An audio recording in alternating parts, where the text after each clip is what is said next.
we all agree that he's exercised the freedom of speech, is it terribly sensible to have Martin Nawaz as a candidate for Kilburn and Hampstead, given he has exercised the right to offend, as he is entitled to, but the consequence is he has lost the vote of the Muslims and the wider community?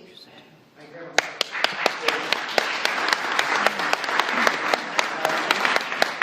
The second most popular question, if I can ask Dr. Usman Chaudhry. Thank you for taking the question. My question really is that myself and many of my colleagues with mosques here in the Northwest have seen the Tackling Extremism in the UK report, the White Paper, from December 2013. And while, of course, we deplore any act of terrorism, an act of terrorism and are clear that there's no place for terror in Islam, the government's proposals appear to be somewhat draconian and to appear and to enforce state involvement in religion. They also appear to stifle debate for fear of being labelled extremists. So there are two questions, really, if I may, twofold. On what basis and evidence has this report been established, and critically, who has been consulted? And number two, and I hope the answer to this is yes, is the UK government willing to take on board the significant concerns of the Muslim community about this paper, and can they be appropriately addressed at the highest level? Thank you very much. Yes. Can I have Mariam Khan as the final question for this round? Good evening, my name is Mariam Khan. I currently practice as a nurse, and as you can see, I observe the veil. I'd like to take you a few months back to the niqab controversy that took place in September 2013. One of the justifications given for the debates, documentaries and interviews that took place surrounding the topic of the niqab was that the face veil hinders a woman's contribution to society. As I've already mentioned, I'm a neonatal nurse and I managed to obtain that degree with my niqab on. So my question to you is that, do you think that it was suitable for a Lib Dem minister at the time to say that we needed a national debate on the niqab? And what is your view on the veil, considering the fact that so few females in the UK actually observe this practice? Moreover, I'm sure that many of us here would agree that Jeremy Brown's statement caused unnecessary hysteria and created more problems than it solved. Thank you. Thank you very much. Yeah. Just to clarify the last point, Jeremy Brown said that we need a national debate on the issue of niqabs. It's more about we need to actually be talking about this issue. So, Aisha, there you are. In answer to your question, look, there are two competing principles at stake here, aren't there, as you implied in your question. There's the right to free speech, which is essential to a free society, and freedom isn't just in the eye of the beholder. Freedom is something that means that people will say things that other people don't agree with. That's the point of freedom. So there's that principle. And the other principle is to speak with moderation and sensitivity and mutual respect, particularly on issues of faith, which are hugely important to millions of people in this country. And I'm acutely aware that what happened caused offence to many, many Muslims in this country. Acutely aware of that.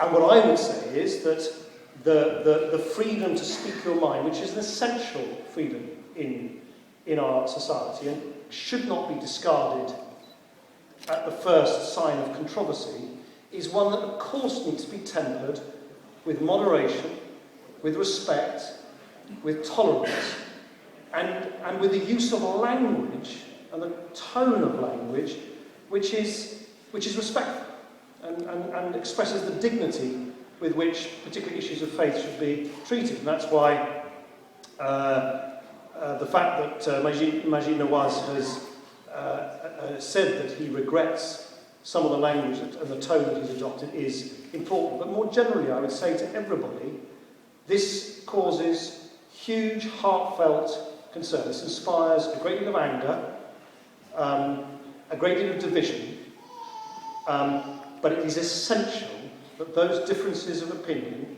as sincerely held as they are conducted by everybody in a manner which is more tolerant and more respectful than frankly was the case a short time ago. On the extremism task force, I don't actually accept the suggestion, I really don't, that this government has somehow been draconian in its actions. I don't think there's any evidence to show that at all. As I said earlier, we're the government, not least because of Liberal Democrats, who scrapped ID cards, more than half the time in which people could be charged without detention.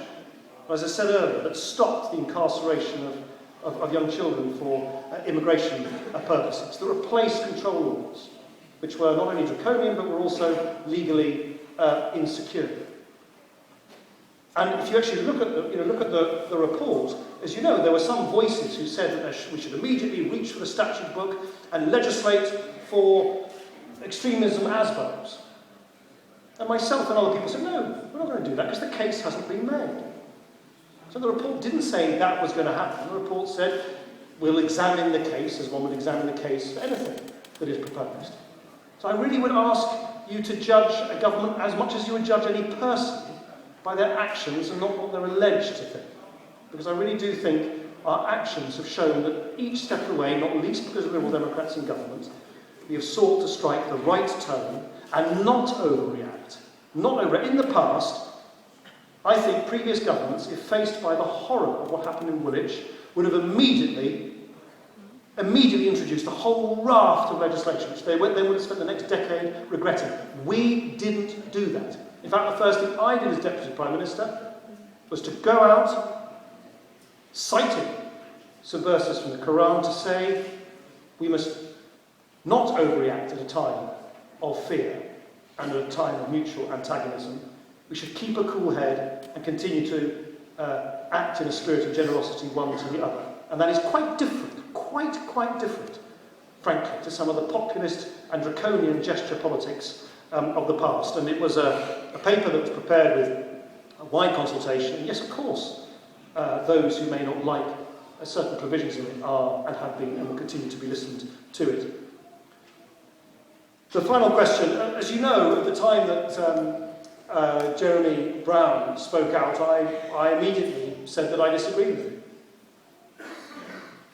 Because, much as I said earlier to Aisha, it's important to treasure and cherish the freedom to say what you want in a free society. I also think it's important to treasure and cherish the freedom to wear what you want in a free society. Of course, there will be, as you know, very individual settings where that might not be the case. But the principle has got to be, much as I said earlier, the principle of liberty and of responsibility, and of people being able to express themselves linguistically, but also sartorially, and in terms of expression of their faith, and their community and their identity, as they wish. That is what makes up the diverse, plural and tolerant nation that I believe in. Deputy Prime Minister, in regards to the issue of the cartoon that was produced, it's quite clear that you are understanding the offence that was caused. Of course. But you've asked for that individual to apologise for his language because it was inappropriate. But do you appreciate also the need for an apology in terms of actually producing that cartoon, not in terms of limiting his freedom of speech, but for apologising for causing the immense offence which he has caused? Well, he has said that he regrets causing offence and insult, as he has done, clearly, to many Muslims up and down the country. But you know, as I said earlier, this can only be solved. People can only move forward together if everybody acts with moderation and mutual respect towards each other.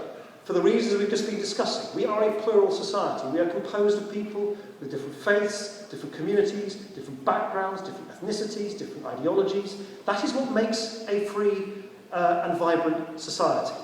So we shouldn't seek to homogenise people, but we should seek to make sure that those differences are expressed with moderation, with restraint, in the right language, and with the respect that every person, particularly those of sincere faith, rightly deserve. And I apologise because obviously this has been the burning question Sure. that I wanted to ask. Would you ever yourself tweet out an image of this? No, of course I wouldn't. And I wouldn't dream of it. Of course I wouldn't. No, of course I wouldn't do that. Sorry, I only react with it. It's a preposterous suggestion that I would do something like that. But you know, there are a lot of things that people do that I would never do, but I still will stand by the idea that in a society people are able to do things that I might not ever do myself and that other people might find offensive. That's the balance we're trying to strike. And the issue of responsibility in terms of the national debate on niqab, is that something which needs to be highlighted from an Islamophobic perspective? Because obviously the Liberal Democrats don't have influence over the media, but the media has a responsibility to how it reports and sensationalises these stories.